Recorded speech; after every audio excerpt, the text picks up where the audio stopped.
Here is the linear equation we are asked to solve. -2 equals 3 times x minus 5.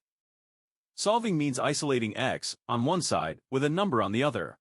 Let's do this step by step. To keep the equation balanced, we make the same change to both sides.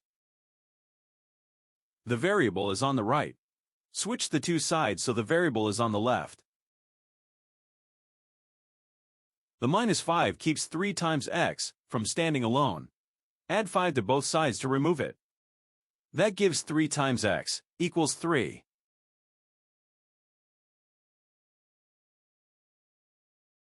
Three is multiplying x.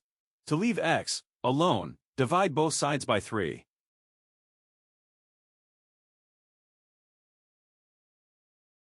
Quick check. Substitute 1 for x.